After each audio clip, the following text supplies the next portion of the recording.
የተመሰገነ ይሁን። ዛሬም ደግሞ እግዚአብሔር ከቃሉ ያስተምረናል። ዛሬ የምንካፈለው ቃል አንደኛ ተሰሎንቄ ላይ ያለ ቃል ነው። እግዚአብሔር በረዳይ መጠን በጣም ሁሉንም ነው ምነካካው። ግን ዋናው የመልእክቴ ዓላማና ግብ አሁን እህቴ ጥሩሸት ምን አለች? ቢሄድ እንዲህ ነበር ወይ የሚሄደው? አይገርምም? ብንሄድ ወይ ጌታ ሲመጣ እንዴት ሆነን ነው ሊያገኘን የሚገባው? አሁን ድንገት ጌታ ቢመጣ እኔና እናንተ የቱ ጋር ነን ያለነው? ምንድነው ከኛ የሚያየው? መልእክቴ እሱ ነው። እንዴት ነው እየጠበቅነው ያለነው ጌታን ድንገት ቢገለጥ? እና ይሄንን ነው ዞሮ እንድትይዙልኝ የምፈልገው። ምዕራፍ 3 ከቁጥር 13 ጀምሬ ምዕራፍ 4ን አነባለሁኝ የተወሰነ ቁጥር፣ ከዛ ወደ መልእክታችን እንሄዳለን። በጌታ በኢየሱስ ስም አነባዋለሁኝ። አሁን ራሱ ከ13 ጀምሮ ነው የምፈልገው። ጌታችን ኢየሱስ ክርስቶስ ከቅዱሳኑ ሁሉ ጋር በሚመጣበት ጊዜ በአምላካችንና በአባታችን ፊት ነቀፋ የሌለባችሁና ቅዱሳን ሆናችሁ እንድትገኙ ልባችሁን ያጽና። ችን ክፍል እደግማታለሁ። ጌታችን ኢየሱስ ክርስቶስ ከቅዱሳኑ ሁሉ ጋር በሚመጣበት ጊዜ በአምላካችንና በአባታችን ፊት ነቀፋ የሌለባችሁና ቅዱሳን ሆናችሁ እንድትገኙ በአምላካችንና በአባታችን ፊት ነቀፋ የሌለባችሁና ቅዱሳን ሆናችሁ እንድትገኙ ልባችሁን ያጽና። በቀረው ወንድሞች ሆይ እግዚአብሔርን ደስ ለማሰኘት እንዴት መኖር እንደሚገባችሁ አስተምረናችኋል። በእርግጥም እንደዚያው እየኖራችሁ ነው። ስለሆነም በጌታ በኢየሱስ የምንለምናችሁና የምንመክራችሁ ከዚህ በበለጠ ሁኔታ በዚሁ እንድትገፉበት ነው። በጌታ በኢየሱስ ስልጣን ምን አይነት ትእዛዝ እንደሰጠናችሁ ታውቃላችሁ። የእግዚአብሔር ፈቃድ ከዝሙት ርቃችሁ እንድትቀደሱ ነው። ደግሞም እያንዳንዱ የገዛ ሰውነቱን በቅድስናና በክብር መያዝ እንዳለበት እንዲያውቅ ነው። ይህም እግዚአብሔርን እንደማያውቁ አሕዛብ በፍትወት ሥጋ ምኞት አይሆን። በዚህ ነገር ማንም ተላልፎ ወንድሙን አያታል። ምክንያቱም ከዚህ በፊት እንደነገርናችሁና እንዳስጠነቀቅናችሁ ጌታ እንደነዚህ ያለውን ኃጢአት ሁሉ የሚፈጽሙትን ይበቀላል። እግዚአብሔር በቅድስና እንድንመላለስ እንጂ ለርኩሰት አልጠራንምና። እንግዲህ ይህን ምክር ንቆ የማይቀበል የናቀው ቅዱስ መንፈሱን የሰጣችሁን እግዚአብሔርን እንጂ ሰውን አይደለም። ስለ ወንድማማች መዋደድ ማንም እንዲጽፍላችሁ አያስፈልግም። ምክንያቱም እርስ በርሳችሁ እንድትዋደዱ እናንተ ራሳችሁ ከእግዚአብሔር ተምራችኋልና። በመላይቱ መቄዶንያ የሚገኙትን ወንድሞች ሁሉ እንደምትወዷቸው የታወቀ ነው። ነገር ግን ወንድሞች ሆይ ከዚህ በበለጠ እንድትገፉበት እንመክራችኋለን። ከዚህ በፊት እንዳዘዝናችሁ በገዛ እጃችሁ ስሩ፣ በጸጥታ ኑሩ። በራሳችሁ ጉዳይ ላይ ብቻ አተኩሩ። በራሳችሁ ጉዳይ ላይ ብቻ አተኩሩ። በራሳችሁ ጉዳይ ላይ ብቻ አተኩሩ። ይኸውም በዕለት ተዕለት ኑሯችሁ በውጭ ባሉ ዘንድ እንዲያስከብራችሁና ማንም ሰው ላይ ሸክም እንዳትሆኑ ነው። የእግዚአብሔር አምላካችን ስም የተባረከ ይሁን። እንጸልይ።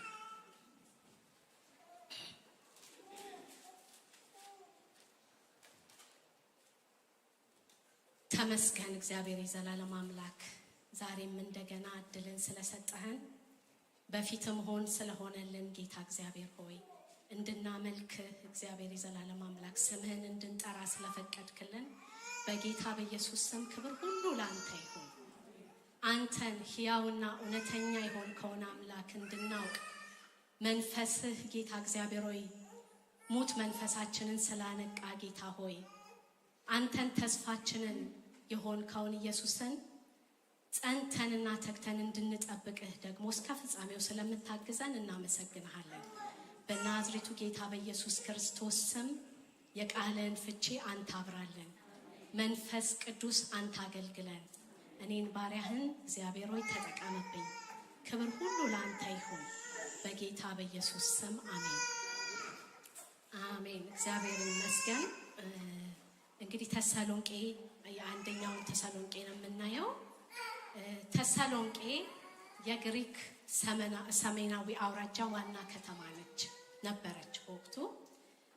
ጳውሎስ በሁለተኛው ሐዋርያዊ ተልእኮ ለመጀመሪያ ወደ ተሰሎንቄ መሄዱን የምናገኘው በሐዋርያት ሥራ ምዕራፍ 17 ነው። መልእክቱ የተጻፈው በሐዋርያው ጳውሎስ በሲላስ እና በጢሞቴዎስ ነው። ይህንን የምናገኘው ራሱ አንደኛ ተሰሎንቄ ምዕራፍ 1 ላይ ነው። ከጳውሎስ ከሲላስና ከጢሞቴዎስ የእግዚአብሔር አብና የጌታ ኢየሱስ ክርስቶስ ለሆኑት ለተሰሎንቄ ሰዎች ቤተክርስቲያን ይላል። በድሮ ትርጉም አዲሱን መደበኛ ትርጉም ነው እየተጠቀምኩ ያለሁት። በድሮ ትርጉም ላይ ደግሞ ሰልዋኖስ ይለዋል። የሲላስ ሌላኛው ሮማዊ ስሙ ነው። አንድ ሰው ነው። ሰልዋኖስም ሲላስም አንድ ሰዎች ናቸው። መልእክቱ በ50 ወይም በ51 ዓመተ ምህረት እንደተጻፈ ነው የሚታመነው። ገላትያን ጨምሮ አንደኛና ሁለተኛ ተሰሎንቄ የጳውሎስ የመጀመሪያዎቹ መልእክቶች እንደሆኑ ነው የሚታመነው። ቀድሞ ካሉት መልእክታቶች ሁሉ ቀድመው የተጻፉ እንደሆነ ነው የሚታመነው። እስቲ ሐዋርያት ምዕራፍ 17 ላይ እንሂድና የተሰሎንቄን ቤተክርስቲያን ጅማሬ ምን እንደነበረ አብረን እንይ። ምዕራፍ 17 ሐዋርያት ሥራ። ጳውሎስና ሲላስም በአንፊጶልና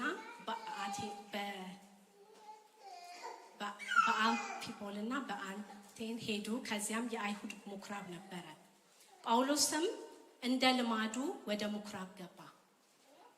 3 ሰንበትም ከቅዱሳት መጻሕፍት እየጠቀሰ ከእነሱ ጋር ተነጋገረ። ክርስቶስ መከራን መቀበል እንዳለበትና ከሙታንም መነሳት እንደሚገባው እያስረዳ በማረጋገጥ ይህ እኔ የምሰብክላችሁ ኢየሱስ እርሱ ክርስቶስ ነው አላቸው። አይሁድም አንዳንዶቹ የሰሙትን በመቀበል ከጳውሎስና ከሲላስ ጋር ተባበሩ። ደግሞም ቁጥራቸው ብዙ የሆነ እግዚአብሔርን የሚፈሩ ግሪኮችና ያለ ዕውቅ ሴቶች የሰሙትን ተቀብለው ከእርሱ ጋር ተባበሩ ይላል። ይሄ ነው የተሰሎንቄ ጅማሬ። ከፊልጵስዩስ እስር ቤት እንደወጡና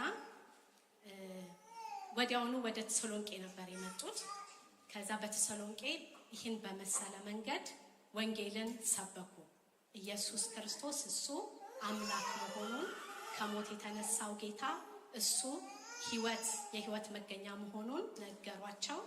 ስለዚህ አይሁዶች ወደ አይሁድ ምኩራብ ነው ሄደው ከአይሁድ ጥቂቶች ከግሪክ ሰዎች እንዲሁም ደግሞ አንዳንድ ዕውቅ የነበሩ ሴቶችን ጨምረው ወንጌልን ተቀበሉና በዛች ከተማ ውስጥ የክርስቶስ ቤተክርስቲያን ተጀመረች ማለት ነው። ተጀመረች። ይህ ከሆነ በኋላ ግን ብዙም ሳይቆይ ስደት መጣ፣ ተቃውሞ ተነሳ። ቁጥር 3 ላይ ስትሄዱ አይሁድ ግን ስለቀኑ ወስላቶችን ከገበያ ቦታ አሰባሰቡ። አይገርምም? ወስላቶችን፣ ስራ ፈቶችን ማለት ነው። ሆ ብለው ባልገባቸው ጉዳይ የሚሄዱ ሰዎችን አሰባሰቡና እነ ጳውሎስና ሲላስን ያመጡትን ትምህርት ለመቃወም ጀመሩ ማለት ነው። ጳውሎስ ምናልባት ኢያሶን የሚባል በዛ ከተማ የሚኖር ሰው ቤት ነበር ያረፈውና ወደ ኢያሶን ቤት ሄዱ። አላገኟቸውም። በአጋጣሚ ጳውሎስና ሲላስ በዛ አልነበሩ። ነገር ግን ኢያሶንንና በዛ ያሉ ወንድሞችንና እህቶችን ክርስቲያኖችን እየጎተቱ መጮህ ጀመሩ። የሚጮሁት ምን እያሉ ነው? እነዚህ ሰዎች ዓለሙን ሁሉ ሲያውቁ ቆይተው አሁን ደግሞ ወደዚህ መጥተዋል። ኢያሶንም በቤቱ ተቀብሏቸዋል። እነዚህም ሁሉ ኢየሱስ የሚባል ሌላ ንጉሥ አለ በማለት የቄሳርን ሕግ የሚጥሱ ናቸው። ኢየሱስ የሚባል ምን አላሉ? ሌላ ንጉሥ አለ። ነገሩን የፖለቲካ ጉዳይ ያደረጉት አይደለም። እና እንግዲህ በዛን ዘመን ላይ ቄሳር ንጉስ ወይ ንጉሠ ነገሥት የሮም ቄሳር ንጉሠ ነገሥት እንደ አምላክ የሚመለክበት ወቅት ነው። እሱን ንጉስ አይደለም ብሎ መቃወም እንደ ክህደት ነው የሚቆጠረው። ለእስር፣ ለሞት፣ ለተለያየ መከራ የሚዳርግ ጉዳይ ነው። ስለዚህ እንደዛ እያሉ ሲጮሁ ድንጋጤ ሆነ፣ የከተማይቱ ሹማምንቶችም ተሸበሩ ይላል። ይህ ስለሆነ 3 ሰንበት ብቻ ቆይተው ጳውሎስና ሲላስ ያንን ከተማ መልቀቅ ነበረባቸው። ቤተክርስቲያኒቷ ተጀምራለች። በክርስቶስ ኢየሱስ ያመኑ ሰዎች አሉ። ነገር ግን መቆየት አልቻሉም። ምክንያቱም ተቃውሞ በጣም ከፍተኛ ስለነበር ማለት ነው። ወንድሞች ወዲያው ጳውሎስና ሲላስን በሌሊት ወደ ቤሪያ ሰደዷቸው ይላል።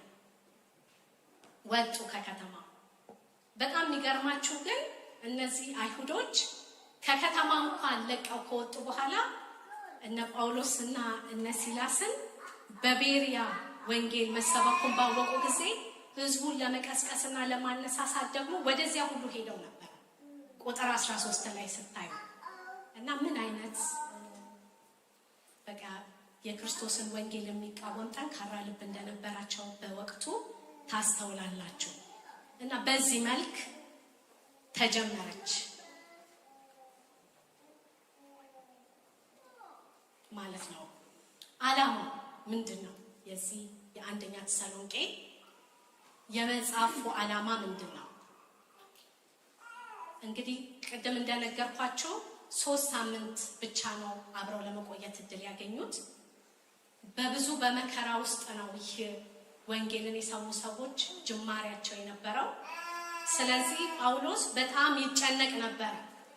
መከራው ጸንቶ ከዚህ እውነት ወጥተው ይሆን ወይስ ጸንተው ቆመው ይሆን የሚል ብርቱ ጭንቀት፣ ብርቱ ሐሳብ ነበረው ስለ ተሰሎንቄ አማኞች።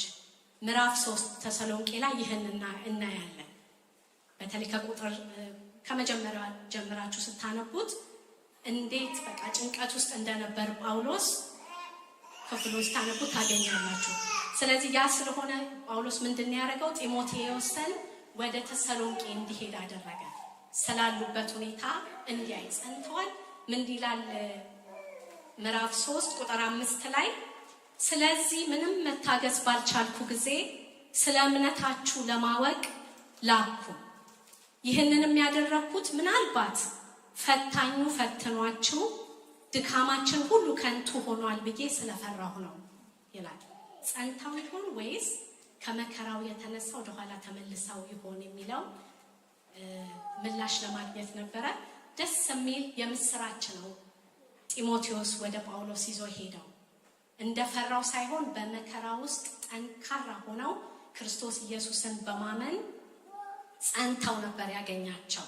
በጌታ ጸንታችሁ ስለቆማችሁ በእርግጥ አሁን በሕይወት እንኖራለን ይላል። በጣም ነው የተደሰተው። እግዚአብሔርንም ስለዛ ጳውሎስ ያመሰግናል። ለዛ ነው የመጀመሪያው ዓላማ ክፍሉን ስታዩት ስለ እምነታቸው፣ ስለ ታማኝነታቸው እግዚአብሔርን ያከብራል፣ ይጸልያል፣ እግዚአብሔርን ያመሰግናል። በውስጣቸው ስላለ ፍቅር፣ ስለ እምነታቸው ተስፋቸው የሆነውን ክርስቶስ ከማመናቸው የተነሳ በውስጣቸው በሕይወታቸው ስላለው ጽናት እግዚአብሔርን ያመሰግናል፣ ያበረታታቸዋል። እንዲሁም ደግሞ እንደ ኢየሱስ ክርስቶስ ተከታዮች ማደጋቸውን እንዲቀጥሉ ምዕራፍ 4 ላይ ቅድም ሳነብላችሁ አስተውላችሁ ከሆነ አላችሁ ግን ቀጥሉ፣ አላችሁ ግን ጨምሩ እያለ የሚናገረው ነገር አለ። ያን ለማበረታታት ነው። ሌላው አንደኛም ሁለተኛም ተሰሎንቄ ከጳውሎስ መልእክቶች በተለየ መንገድ ስለ መጨረሻው ዘመን የሚናገር ክፍል ነው። እንደምታውቁት ከሌሎቹ መልእክቶቹ በተለየ መንገድ በመጨረሻው ዘመን ወይንም በነገረ ፍጻሜ ምን ይሆናል ለሚል ጥያቄ መልስ ይሰጣል። እነዚህ የተሰሎንቄ አማኞች ገና ከጅምሩም ክርስቶስን በጽናት ነው በልዩ ሁኔታ ነው የተቀበሉት። ስለዚህ ተስፋቸው የሆነውን ክርስቶስን ደግሞ በጣም የሚጠባበቅ ልብ ነበራቸው እና የመምጣቱን ነገር በቃ የሚናፍቁ ነበረ። ከዛ የተነሳ ሰርጎ የገባ የስተት ትምህርት ነበረ። በጌታ መምጣት ላይ የሚመጣው አሁን ነው፣ አሁን በቃ ይመጣል፣ አሁን ባለንበት ዘመን ይመጣል የሚል ትምህርት ስለነበረ ያንንም ለማጥራት ነበረ የመጣው። ኢየሱስ ይመጣል አይደለ? ኢየሱስ ይመጣል። አሜን። ቤተክርስቲያን በየዘመናቱ ባለችበት ጊዜ ሁሉ አሁን ማራናታ ጌታ ኢየሱስ ሆይ ቶሎና ማለት አለባት። ሰዓቲቱን ቀኒቱን ማንም አያውቅም። የቤተክርስቲያን ድርሻ ተዘጋጅታ መጠበቅ ነው እንጂ ባለፈው ሳምንትም ወንድማችን ፓስተር ግዛቸው እያካፈለን በነበረው ክፍል ላይ በየዘመናቱ ኢየሱስ በዚህ ጊዜና ወቅትን እየጠቀሱ በዚህ ይመጣል፣ በዚህ ሰዓትና ጊዜ ይመጣል ማለት በዚህ ወቅት ብቻ ሁሌ በየዘመናቱ በሐሰተኛ ነቢያቶችና አስተማሪዎች የተለመደ ነበር። በቀደመችው ገና ጅምር በነበረችው ቤተክርስቲያን ጭምር ማለት ነው። እና ያንንም ለማስተካከል እንዲሁም ደግሞ አንዳንድ በቤተክርስቲያኒቷ ውስጥ የሞቱ ቅዱሳን ነበሩ። ምናልባትም ሰማዕት ሆነው ሊሆን ይችላል የሞቱትና የእነሱስ ዕድል ፈንታ ምንድነው? መጨረሻቸው ምንድነው? የሚል ጥያቄ ነበራቸው። እና ያንንም ለመመለስ ጭምር ነው የተሰሎንቄ መጽሐፍ ሁለቱም መጽሐፍቶች የተጻፉት። እንግዲህ ለዚህ ዓላማ ነው፣ እነሱን ለማበረታታት ለማጽናት፣ ያላቸውን ነገር እንዲቀጥሉ እንዲበረታቱና እንዲሁም በመጨረሻው ዘመን ላይ የነበራቸውን ብዥታ ለማጥራት ወደ ትክክለኛ መስመር ውስጥ ለማስገባት የተጻፈ መልእክት ነው። ምዕራፍ 1 ላይ ያው ደብዳቤውን በሰላምታና በምስጋና ነው የሚጀምረው። ስናስታውሳችሁ ይላል ሁለተኛው ቁጥር ላይ በጸሎታችን እያስታወስናችሁ ሁልጊዜ እግዚአብሔርን ስለሁላችሁ እናመሰግናለን። በእምነት የሆነውን ስራችሁን፣ በፍቅር የመነጨውን ድካማችሁንና በጌታችን በኢየሱስ ክርስቶስ ባላችሁ ተስፋ የተገኘውን ጽናታችሁን በአምላካችን እና በአባታችን ፊት ዘወትር እናስባለን ይላልና እንዴት ደግሞ ወንጌል ወደ ተሰሎንቄ እንደገባ ጳውሎስ ባጭሩ ይተርክልናልና ወደ እናንተ መምጣታችን ለከንቱ አይደለም ይላል። ወደ እነሱ በሄዱ ጊዜ እንዴት ነው የሆነውን ነገር ጳውሎስ ሲናገር በእግዚአብሔር የተወደዳችሁ ወንድሞች ሆይ እርሱ እንደመረጣችሁ እናውቃለን። ምክንያቱም ወንጌላችን ወደ እናንተ የመጣው በኃይልና በመንፈስ ቅዱስ በብዙ መረዳት እንጂ በቃል ብቻ አይደለም ይላል። ወንጌሉ እንዴት ነበር የገባው? በኃይል በመንፈስ ቅዱስ በብዙ መረዳት ነበር ወደ እነሱ ወንጌል ሄደው።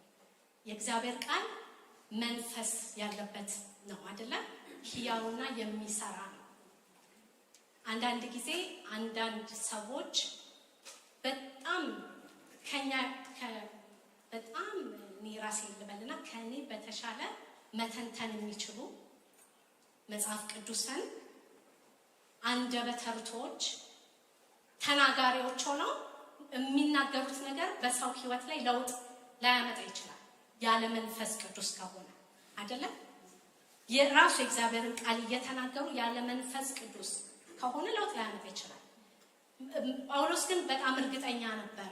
ወደ ተሰሎንቄ ሰዎች ወደ የትኛው ጳውሎስ በጌታ የተመረጠ የእግዚአብሔር ዕቃ ነው፣ ሐዋርያ ነው። ስለዚህ በመንፈስ ቅዱስ ሆኖ ነው ወንጌልን የሚሰብከው። ሲያደርስላቸው እነሱም ልባቸውን ከፍተው ይህን ወንጌል ተቀብለውታል፣ ሰብኮላቸዋል፣ ተረድተውታል። በብዙ መረዳት እንጂ በቃል ብቻ አይደለም። ስለዚህ ወንጌሉን ሲቀበሉት መንፈስ ቅዱስንም እነሱ ተቀብለዋል። የእግዚአብሔር ቃል ሕያው ሆኖ በእነሱ ውስጥ ለውጧቸዋል። ታሪክ አይደለም የሰሙት፣ የሆነ የሚያምር ቃል ፍልስፍና አይደለም የሰሙት፣ የሚለውጥ የእግዚአብሔር ቃል ነበር የሰሙት። ስለዚህ ያ ነው የሆነላቸው። ወዲያውኑ ነው መከራ የመጣባቸው፣ ወዲያውኑ ነው ስደቱ፣ ተቃውሞ የተነሳ። ነገር ግን ያም ቢሆን የተቀበሉት ቃል እውነተኛና የእነሱን ሕይወት የነካ የለወጠ ስለነበረ ምን ይላል? ቁጥር 9 ላይ ቁጥር 6 ላይ ይቅርታ፣ ብርቱ መከራ ቢደርስባችሁም ቃሉን በመንፈስ ቅዱስ ደስታ ተቀብላችኋል ይላል። ደስ አይልም? መከራው ብርቱ ነው፣ ተቃውሞ ብርቱ ነው። እነሱ ግን በመንፈስ ቅዱስ ደስታ ነበረ ይህንን ቃል የተቀበሉት። ለዚህም ነው በእነሱ ውስጥ ያለው እምነት በዙሪያቸው በነበረው ከተማ ወዲያውኑ ነበር የተዳረሰው። በአካያ ይላል በመቄዶንያ ዙሪያ በነበሩት ከተሞች እምነታቸው የእግዚአብሔር ቃል ከነሱ ወጥቶ ተሰማ። እንዴት ከጣዖታት ሕያውና እውነተኛ ወደ ሆነው አምላክ ዞር ብለው እሱን ተስፋቸው እንዳደረጉ አይገርምም? በተለይ የግሪኮቹ ሰዎች ጣዖትን ማምለክ በሆነ ባህል ውስጥ ነው የኖሩት። ለነሱ ያ ትክክለኛ ነው። ጣዖት አምላክ ነው ብለው ለጣዖት እየሰገዱ ጣዖትን እያመለኩ የኖሩ ሰዎች ናቸው። ይህ ሕያው የሆነ ወንጌል ሲሰበክላቸው ግን ከዚህ ከጣዖት ሕያው ወደ ሆነው እውነተኛ ወደ ሆነው አምላክ ዘወር አሉ፣ ሰጡ። ለጌታ ለእውነተኛው ጌታ ሕያው ለሆነው ጌታ ሕይወታቸውን ሰጡ። ይህም ነገር እውነተኛ ለውጥ ስለነበር እውነተኛ መነካት ስለነበረ በዙሪያቸው ባለው ከተማ ተሰማ። ተጽዕኖ አምጪ ነው ማለት ነው። ተጽዕኖ ነበር። መነካታቸው መለወጣቸው ሕያው ስለነበር ትክክለኛ መለወጥ ስለተለወጡ ጌታን በእውነት ስላወቁት በመከራው ጸንተዋል። ከዛም ደግሞ ስለዚህ ጌታ ይናገራሉ። ክብር ለእግዚአብሔር ይሁን። ቀላል አይደለም። እንደ ተሰሎንቄ ባለ ከተማ ውስጥ ጣዖት በሚመለክበት ጣዖት ልክ ነው በሚባልበት ከተማ ውስጥ ኢየሱስ ነው እውነተኛ አምላክ ብሎ ለሱ ራስን ማስገዛት ዋጋ ያስከፍላል አይደለም? ዋጋ ያስከፍል ነበር። የሆነውም ያ ነው። በጎረቤቶቻቸው መጠላት፣ በማህበረሰብ መገፋት፣ ስራ ማጣት፣ የተለያየ መከራዎችን እነዚህ አማኞች ተጋፍጠዋል። ያም ቢሆን ግን የሚሆነው ነገር ሁሉ በደስታ ነበር። በመንፈስ ቅዱስ ደስታ ነበር የሚቀበሉት። ምክንያቱም የተባረከው ተስፋቸውን ጠንቅቀው ያውቁ ነበር። ለዛ ነበር የጸኑት። ጽናት እንዲሰጣቸው ያረጋቸው በክርስቶስ ኢየሱስ ማመናቸው ዘላለማዊ ዋስትና ያለው ጉዳይ እንደሆነ ተረድተውት ነበር። መከራው ህይወታቸውን ሊያሳጣቸው ነው የሚችለው አይደለም? በቃ ሄዶ ገፍቶ የመጨረሻው ነገር የሚያደርገው ሊሞቱ ይችላል። እነሱ ግን ወደ ህይወት እንደሚገቡ ወደ ዘላለም ከጌታ ክብር ተካፋዮች እንደሆኑ ጠንቅቀው የተረዱ አማኞች ነበሩ። ምዕራፍ 2 በጣም ቶሎ ብዬ ነው የምዳስሰው፣ ምክንያቱም ሙሉውን በተወሰነ ደረጃ ለማየት ነው ሐሳቤና ምዕራፍ 2 ጳውሎስ ስላለው ሐዋርያዊ አገልግሎት ነው የሚናገረው። ወደ ምዕራፍ 2 ከመግባቴ በፊት ምዕራፍ 2 ወደ ሐዋርያው የአገልግሎቱ ከመግባቴ በፊት የተሰሎንቄ ሰዎች ለእግዚአብሔር ቃል ለመንፈስ ቅዱስ የነበራቸው የልብ መከፈት በጣም የሚደንቅ ነው። ቁጥር 13 ላይ 2:13 ላይ ከኛ የሰማችሁትን የእግዚአብሔርን ቃል በተቀበላችሁ ጊዜ በእናንተ በምታምኑት ዘንድ በእርግጥ እንደሚሰራ እንደ እግዚአብሔር ቃል እንጂ እንደ ሰው ቃል አድርጋችሁ ስላልተቀበላችሁት እግዚአብሔርን ያለማቋረጥ እናመሰግናለን ይላል። አይገርምም? እንደ ሰው ቃል አይደለም። ዋቤት ጳውሎስ አቤት ዛሬ የተሰበከው ስብከት አክሊል ዛሬ እንላለን አይደለም? ከዛ ስንወጣ የለም በቃ በእኗል ብንጠየቅ ምንድነው ዛሬ ተገለገል ነው ብንባል ብዙዎቻችን የለም ውስጣችን። እነዚህ ሰዎች ግን ሲሰሙ እንደ ሰው ቃል ሳይሆን እንደ እግዚአብሔር ቃል እንደሚሰራ ሕያው እንደሆነ ቃል አድርገው ነበረ የተቀበሉት። ያም ደግሞ በህይወታቸው ውስጥ እውን ሆኗል። ሃሌሉያ! ክብር ለእግዚአብሔር ይሁን። የእግዚአብሔር ቃል ሕያውና የሚሰራ ቃል ነው። የእግዚአብሔር ቃል ሕያው መንፈስ ያለበት ነው፣ የሚሰራ እንደዛ ነው ልንቀበል የሚገባን። ተናጋሪው ማንም ሊሆን ይችላል። ለቃሉ ክብር ካለን የመንፈስ ልቦናችንን ከፍተን ለመስማት ዝግጁ ከሆንን እግዚአብሔር ይናገራል። አሜን። እግዚአብሔር ይለውጣል።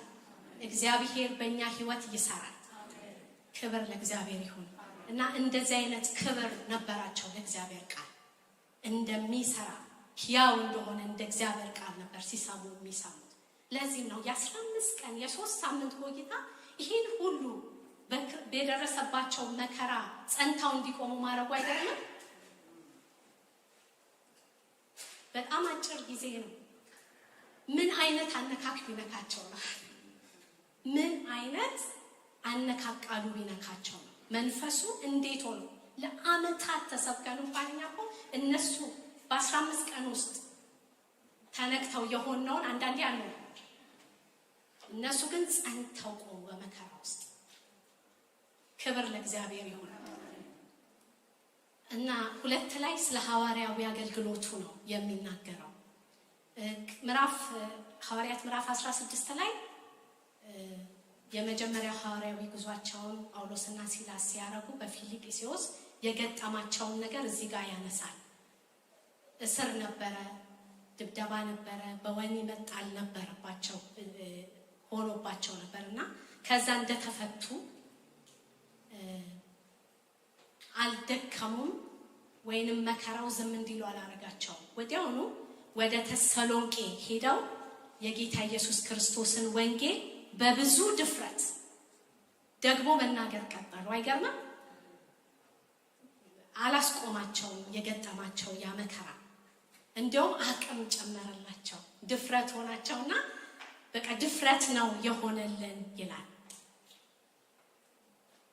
እንደምታውቁት ቁጥር 2 ጀምሮ እንደምታውቁት ከዚህ ቀደም በፊልጵስዩስ መከራን ተቀብለን ተንገላተን፣ ነገር ግን ብዙ ብርቱ ተቃውሞ ቢደርስብንም እንኳን የእግዚአብሔርን ወንጌል ለእናንተ እንደምናበስር በአምላካችን ድፍረት አገኘን። ድፍረት፣ በብዙ ድፍረት መጡ።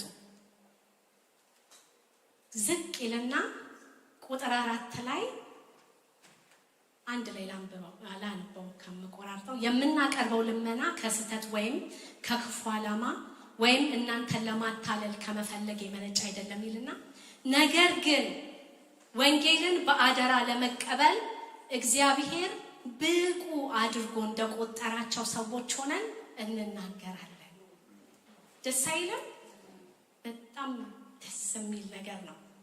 እግዚአብሔር ወንጌልን በአደራ ለመቀበል ብቁ አድርጎ እንደቆጠራቸው ሰዎች ሆነን እንናገራለን። ጳውሎስ በአገልግሎት ውስጥ ሰዎች ብዙ ነገር ይሉት ነበር አይደለም? ገንዘብ ፍለጋ ነው የሚሉት ነበሩ። ደካማ ነው፣ ብዙ አይነት ስም ነበረው። ስለራሱ ግን የሚያውቀው ወንጌልን ባደራ የተቀበለ እግዚአብሔር ብቁ አድርጎ የቆጠረው ሰው እንደሆነ ነው።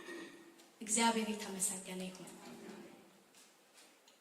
እኛስ በዚህ ዘመን ያለን አማኞች እንዴት ነው ራሳችንን የምንቆጥረው? እንግዲህ ሄዶ ወንጌልኛ እጅ ላይ ነው የደረሰው አይደለም? ራሳችንን ወንጌልን ባደራ ለመቀበል እግዚአብሔር ብቁ አድርጎ እንደቆጠራቸው ሰዎች አድርገን ነው የምንቀበለው የምንቆጥረው። እንደዛስ ነው የምንመላለሰው። አደራ የሚሰጠው ምን አይነት ሰው ነው? ምን አይነት ሰው ነው አደራ የሚሰጡት? እንግዲህ አለኝ የምትሉትን ነገር አደራ ሊሰጡት የምትችሉት ሰው ምንድን ነው? እኔ አሁን አለኝ ብዬ በጣም በቃ የምሳሳው ለልጄ ነው አይደለም? ልጄን አደራ ብዬ ለመስጠት እምደፍረው በጣም የማምነው ሰው አይደለም? በቃ ለምታምኑት አላቅም ቁጠሩና ምንድነው ዋና የሆነላችሁን ነገር? ወንጌል ልጁ ኢየሱስ ክርስቶስን ከሰማይ ያወረደ ጉዳይ ነው። አምላክ ሰው የሆነበት አይደል? የሁላችንን በደል ተሸክሞ በመስቀል የሞተበት መከራን የተቀበለበት ጉዳይ ነው። ዋና ጉዳይ ነው። ሰማይና ምድርን የሚያስታርቅ አይደለም? ካለ መስቀሉ መዳን ስርየት የሌለበት ጉዳይ ነው። ስለዚህ እግዚአብሔር ይሄ ትልቅ እግዚአብሔር ይሄንን አደራ ለኔስ እንደሰጠኝ ነው የምቆጥረው አለ ጳውሎስ። ይህን የምስራች ሰዎች እንዲድኑ ከጥፋት እንዲያመልጡ ለእኔ ተሰጥቶኛል። ያንን የማድረስ አደራ ደግሞ ተቀባይ አደራውን የመጠበቅ አደራውን የማድረስ ኃላፊነት አለበት አይደል? ሰጪውም ያን ተማምኖ ነው አደራ ብሎ የሚሰጠው። ስለዚህ እኔና እናንተስ እንዴት ነው ራሳችንን የምንቆጥረው? በዚህ ዘመን ላይ ክርስቲያን የሆነ የምናገለግለው እንዴት ነው? ታማኝ አድርጎ ቆጥሮ ለአገልግሎቱ የሾመኝ ይላል አይደል ጳውሎስ በሌላ ቦታ ላይ ታማኝ አድርጎ ቆጥሮ። መቼስ በእኛ ተማምኖ አይደለም ይህን የሚያደርገው አይደል? ያቀናል። ማን እንደሆነን ምን እንደሆነን ጠንቅቆ ያውቃል። ጸጋውን ተማምኖ ራሱን ተማምኖ ግን ብቁ አድርጎ ቆጠረን። ክብር ለእግዚአብሔር ይሁን። ብቁ አድርጎ ያስቆጠረን ነገር ለዚህ ክቡር አደራ የኛ ማንነት አይደለም። ያ ቢሆን ኖሮ እኔ እዚህ ጋር መቆም ፈጽሞ አልችልም ነበር። ነገር ግን ጸጋው ሃሌሉያ ክብር ለእግዚአብሔር ይሁን። ጸጋው ጌታ ደግ ስለሆነ ቸር ስለሆነ የማንችለውን ብቁ ያልሆነውን ብቁ አድርጎ ያቆመናል። ክብር ለእግዚአብሔር ይሁን። ስለዚህ እዚህ ክፍል ላይ ጳውሎስ ስለ ወንጌል አደራ ተቀባይነቱ ሲናገር በእነሱ ዘንድ በነበረ ጊዜ ዓላማው ወንጌል ብቻ ነው።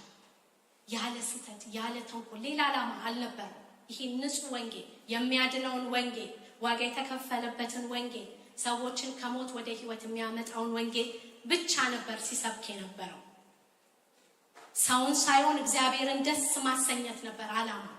አንብቡት ክፍሉ። በቃ ለሰው አልነበረም፣ ለእግዚአብሔርን ደስ ለማሰኘት ነበረ ያንዳንዱን ነገር ሲያደርግ የነበረው። ከማንም ደግሞ ክብር አይፈልግም ነበር። ክብር እንዲሰጠው በፍጹም አይፈልግም። ዓላማው አንድና አንድ ነው፣ አደራውን መወጣት። አስመሳይ አልነበርንም ይላል። በመካከላችሁ ስንሆን በማንም ላይ ሸክም አልነበርንም ይላል። በገዛ እጆቻችን እየሰራን ነበር የምናገለግለው።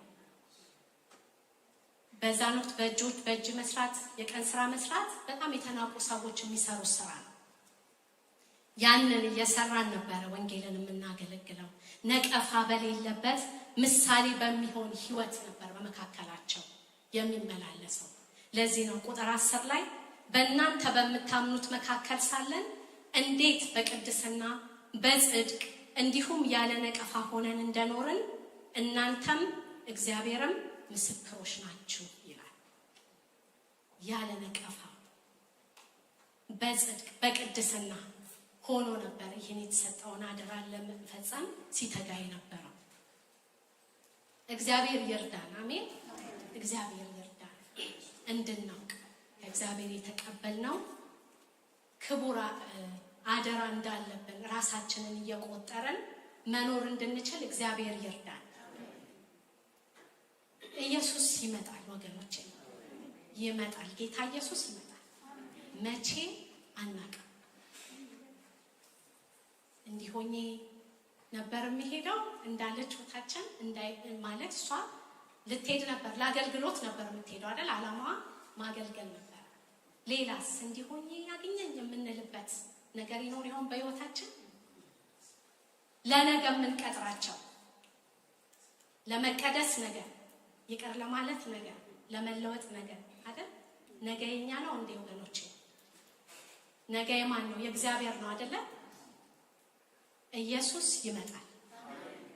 ለዚህ ነው ምዕራፍ 3 ላይ ቅድም ባነበብኩላችሁ ክፍል ጌታችን ኢየሱስ ክርስቶስ ከቅዱሳኑ ሁሉ ጋር በሚመጣበት ጊዜ በአምላካችንና በአባታችን ፊት ነቀፋ የሌለባችሁና ቅዱሳን ሆናችሁ እንድትገኙ ልባችሁን ያጽና። ጌታ ነው የሚረዳን አይደል? ይህ በእኛ ጥረት የሚሆን ነገር ስላልሆነ ያለ ነቀፋ መሆን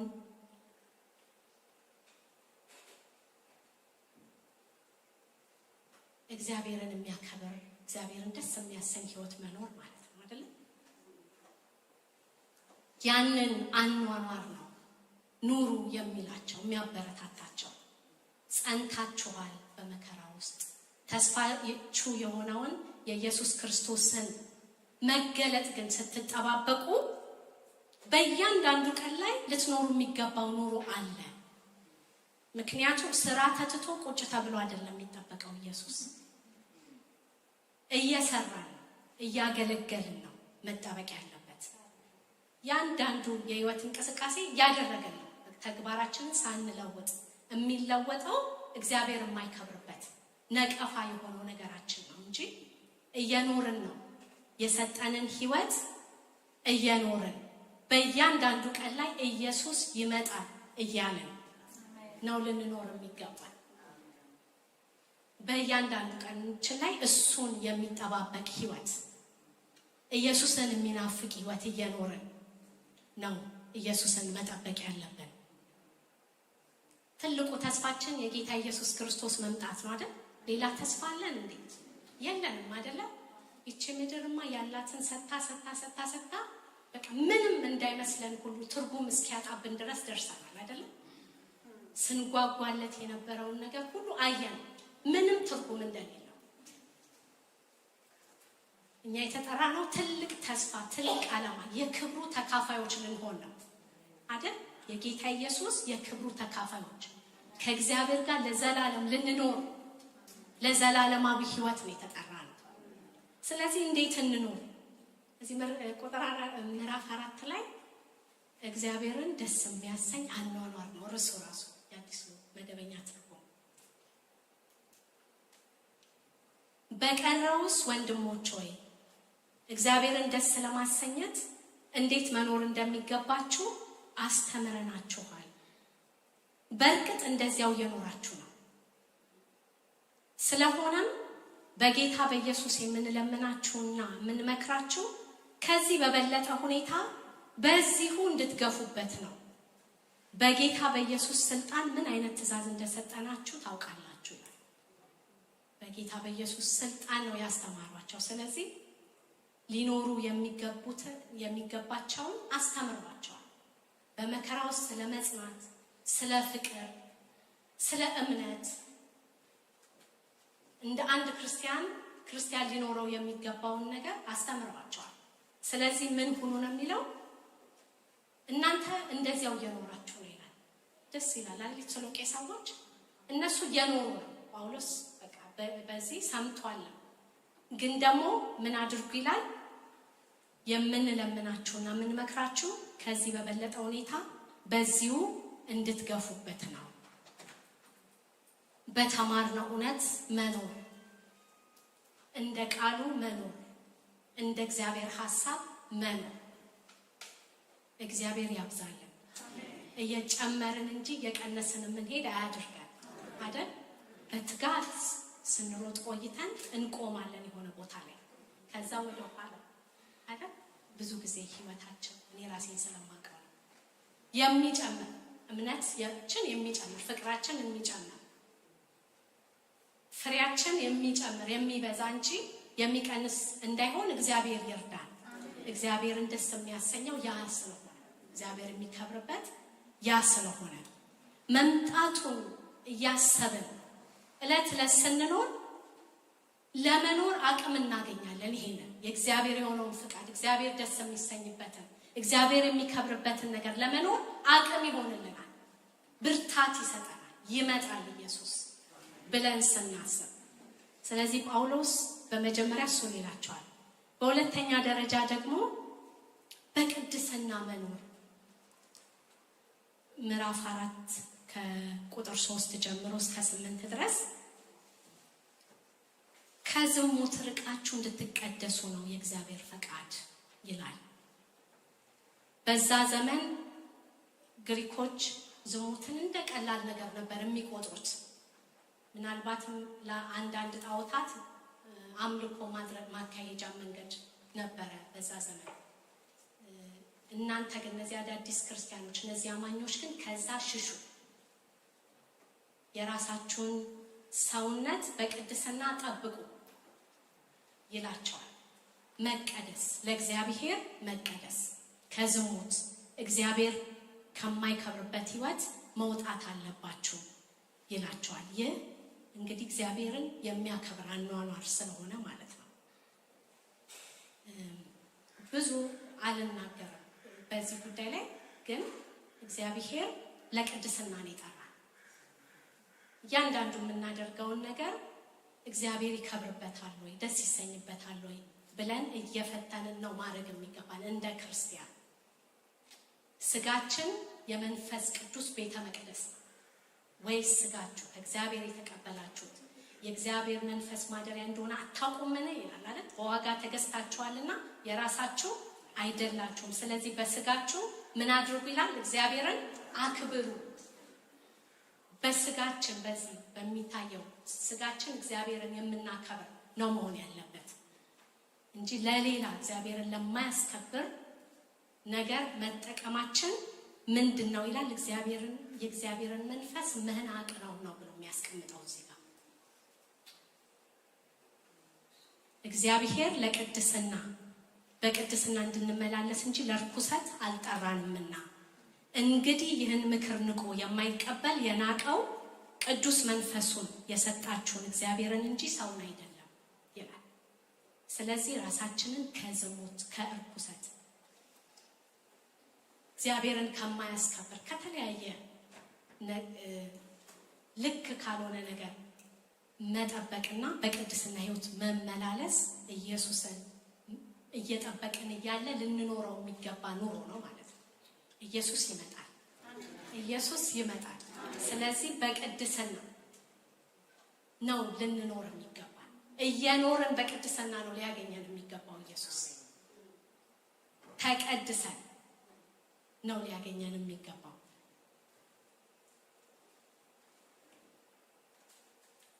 ሌላው ስለ ወንድማማች መዋደድ ማንም እንዲጽፍላችሁ አያስፈልግም ይላል። ወንድማማች መዋደድ እየተዋደዳችሁ እኛን እግዚአብሔር ሊወደን የሚገባ ሰዎች አልነበርንም አይደል? ኃጢአተኞች፣ በደለኞች የነበርነውን ሰዎች ሙታን የነበርነውን ሰዎች ከክርስቶስ ኢየሱስ ጋር ሕይወትን ሰጠን። ወደደን። ስለወደደን ከታላቅ ፍቅሩ የተነሳ በቃ ልጆች አደረገን። ክብር ለእግዚአብሔር። ከዛ የሰጠን ትእዛዝ ምንድነው? እርስ በርሳችሁ ተዋደዱ። እርስ በርሳችሁ ፍቅር ሲኖራችሁ ነው የኔ ደቀ መዛሙርት መሆናችሁ የሚታወቀው ብሎናል። ስለዚህ እንደው ምን ይላል? ስለ ወንድማማች መዋደድ ማንም እንዲጽፍላችሁ አያስፈልግም። ምክንያቱም እርስ በርሳችሁ እንድትዋደዱ እናንተ ራሳችሁ ከእግዚአብሔር ተምራችኋል። መላይቱ መቄዶንያ የሚገኙትን ወንድሞች ሁሉ እንደምትወዷቸው የታወቀ ነው። ነገር ግን ወንድሞች ሆይ ከዚህ በበለጠ እንድትገፉበት እመክራችኋለሁ። ፍቅር ካለን እንግፋበት፣ እንጨምር። ከሌለን ደግሞ እግዚአብሔር ሆይ እርዳኝ፣ ወንድሜን የምወድበት ፍቅር ስጠኝ እንበል። ምናልባት እየጠላ መውደድ አቅቶን ከሆነ እግዚአብሔር ፍቅር አሜን ያፈሷል። በመንፈስ ቅዱስ አማካኝነት በቃ መንፈሱን ፍቅሩን በውስጣችን አፍስሷል። እግዚአብሔር ሰጥቶናል። ስለዚህ እንለምነው። ከፍቅር በስተቀር ዕዳ እንዳይገኝብን እግዚአብሔር ይርዳል።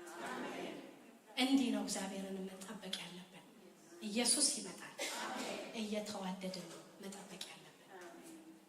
ከጥላቻ ሕይወት ርቀን ነው ሊያገኘን የሚገባው። እንዴት ያገኘን? እየወደድኩ ወንድሜን እየወደድኩቴን እኔን ይርዳኝ እግዚአብሔር፣ እናንተንም ይርዳ እግዚአብሔር።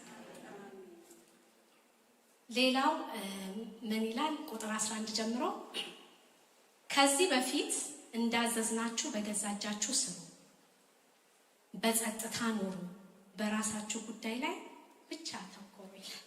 እግዚአብሔር ይመስገን። ያው እንደነገርኳችሁ ቀደም ኢየሱስ በቶሎ ይመጣል ብለው ስላሰቡ ስራ ይፈቱ ወገኖች ነበሩ። ከዛ የተነሳ ስራ መፍታት ደግሞ የሚያመጣው ነገር አለ አይደለም። ስለዚህ በሰው ጉዳይ እየገቡ ነው ማለት ነው። የማይገባቸው ቦታ እየተገኙ ነው። እነዚህ ወገኖች ስሩ፣ የሚያስፈልጋችሁን ሸክምም እየሆኑ ነው። ተሰሎንቄ ምዕራፍ 2 ላይ ሁለተኛው ተሰሎንቄ ላይ ብትሄዱ ሰዎች ላይ ሸክም እየሆኑ ነው። ስራ አቁመው በሌሎች ወንድሞች ላይ ሸክም እየሆኑ ነው። ይህ እንዲሆን የእግዚአብሔር ፈቃድ አይደለም። ስራ መፍታት የሚያመጣው ተጽዕኖ አለ በእነሱ ህይወት ላይ፣ በዛ በተሰሎንቄ ቤተክርስቲያን አማኞች ላይ የፈጠረው ነገር አለ። ስለዚህ በሰው ጉዳይ እየገቡ ነው። በጸጥታ ስራ ስሩ ይላችኋል። እንደገና በጸጥታ ኑሩ። በጸጥታ ኑሩ የሚለውን የማብራሪያ ላይ የአዲስ ኪዳን ማብራሪያ ላይ ሳየው ምንድነው የሚለው? ህይወታችሁ በቅሬታ በሁከት በስጋት እንዳይሞላ ጣሩ። አይገርምም? ውስጣዊ ሰላም ውስጣዊ እረፍት ይኑራችሁ። ኢየሱስ ይመጣል ብለው እኮ እነዚህ ሰዎች ምዕራፍ እዚሁ ላይ ላንብብላችሁ። ምዕራፍ 5 ላይ ከቁጥር 4 እናንተ ግን ወንድሞች ሆይ ይህ ቀን እንደ ሌባ ያስደነግጣችሁ ዘንድ በጨለማ ውስጥ አይደላችሁም። የኢየሱስ መምጣት ድንጋጤ አይደለም፣ የምስራች እንጂ በአገባብ ለሚኖር ሰው አይደለም። መጣልኝ ኢየሱስ ሊያሳርፈኝ ነው መባል የነበረበት አይደል? እንዲሁም ምዕራፍ 2 ላይ ሁለተኛ ተሰሎንቄ ከቁጥር 1 ጀምራችሁ ስታነቡት ወንድሞች ሆይ ስለ ጌታችን ስለ ኢየሱስ ክርስቶስ መምጣትና ወደ እርሱም ስለ መሰብሰባችን ይህን እለምናችኋለሁ። በመንፈስ መገለጥ ወይም በቃል ወይም ከእኛ እንደተላከ መልእክት የጌታ ቀን ደርሷል ብላችሁ ፈጥናችሁ ከአእምሯችሁ አትናወጡ፣ አትደንግጡ። ማንም በምንም መንገድ አያታላችሁ ይላል። የደነገጠን እየተጨነቀን አይደለም መጠበቅ ያለብን አይደለም። በእረፍት ውስጥ በጸጥታ ውስጥ በሰላም ውስጥ ሆነን ሰላሜን እሰጣችኋለሁ ያለው ኢየሱስ አይደል? እኔ የምሰጣችሁ ሰላም ዓለም እንደምሰጣችሁ አይደለም ይላል። ስለዚህ እንደዚህ ሆናችሁ በጸጥታ ኑሩ። ከዛ በኋላ ምን ይላል? በራሳችሁ ጉዳይ ላይ ብቻ አተኩሩ። በእውነት አስተውየው አላውቅም ነበር። ይደንቃል። ብዙ ጊዜ አንብቤዋለሁ፣ አስተውየው አላውቅም ነበርና በራሳችሁ ጉዳይ ላይ ብቻ አተኩሩ። ሌሎችን በመንቀፍ በማሞገስ ጊዜያችንን ገደል ነው አይደለ? በማያገባን እየገባን የጻድቅ አይኖች በማን ላይ ናቸው ነው የሚለው? በራሱ ላይ ናቸው። እና ጊዜ ይበላል ወገኖቼ አይደለ? በራስ ላይ ማተኮር አለብን። እንዴት ነው የኛ ህይወት? የሌላው ድካም ብርታት በመቁጠር ጊዜያችንን አናጥፋ። ራሳችንን እንይ። እግዚአብሔር ከኔ ምንድን ነው የሚጠብቀው እንጂ እግዚአብሔር ከእርሷ ምን ይጠብቃል አንበል። ሁሉም የየራሱን ይሉ፣ ሁሉም የየራሱን ይወጣ። በራሳችን ጉዳይ ላይ እናተኩር። እኔ ጌታን እያከበርኩት ነው እንበል። ጠይቁት ራሳችሁ። በእኔ ህይወት እግዚአብሔር አሁን ደስ ይሰኛል? አሁን ቢመጣ ኢየሱስ የምኖረው ኑሮ እግዚአብሔር አምኖት የወንጌልን አደራ እንደሰጠው ብቁ አድርጎ እንደቆጠረው ሰው ነው? አደራ እንደተቀበለ የከበረ አደራ እንደተቀበለ ሰው ነው አሁን እየኖርክ ያለሁት ኑሮ? ያለ ነቀፋ ነው እየኖርክ ያለሁት ወይንም እየጣርኩ ነው? ያለ ነቀፋ ለመኖር ምን ያህል እየጣርኩ ነው? እሱ አንበል፣ ወደኛ እናርገው። ራሳችንን እንፈትሽ። ከቃሉ አንፃር ጌታን እንድንጠብቀው ኢየሱስ ይመጣል። በራሳችን ነገር ላይ እናተኩር። ኢየሱስ ይመጣል። ሲመጣ ግን በራሳችን ነገር ላይ እያተኮረን ያገኛል። በሰጠን መክሊት እያተረፍን ያገኛል። አደራችንን እየተወጣን ያገኛል። እሱ ምን አረገ ሳይሆን እኔ ምን አረኩ፣ እሱ አይወደኝም ሳይሆን እኔ ወደዋለሁ አይደል? እሱ እኮ አይወደኝም የራሱ ከእግዚአብሔር ጋር ይጨርሳል አይደል? እኔ ወደዋለሁ እያልን ራሳችንን በእግዚአብሔር ፊት እየመረመርን እንመላለስ። ይኸውም ይላል በዕለት ተዕለት ኑሯችሁ በውጭ ባሉት ዘንድ እንዲያስከብራችሁና በማንም ሰው ላይ ሸክም እንዳትሆኑ ነው ይላል። እንዲህ አይነት ኑሮ ስንኖር እግዚአብሔርን እናከብራለን። እግዚአብሔር በኑሯችን ደስ ይሰኛል። በውጭም ደግሞ ላሉት መልካም ምስክርነት ይኖረናል አይደል? እኩል ሆኗል ዛሬ የኛና የነሱ ህይወት ምልልስ አይደለም። አንዳንድ ጊዜ ስታዩት በተለይ በሚዲያ ላይ እነሱም ይሳደባሉ፣ አማኙም ይሳደባል።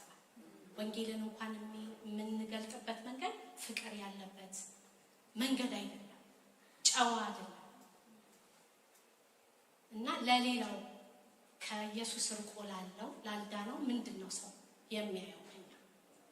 በራሳችን ላይ ግን ብናተኩር እያንዳንዳችን የራሳችንን ኑሮ የኖርን እያረምን ብንሄድ እግዚአብሔር በውጭ ያሉትንም የሚሰብ ነገር በእኛ ህይወት ላይ ይገልጣል። ኢየሱስ ይመጣል። ኢየሱስ ይመጣል። እንዴት ሆነን ያገኛል? እግዚአብሔር ይባርካችሁ። መልእክቴ ይሄ ነው።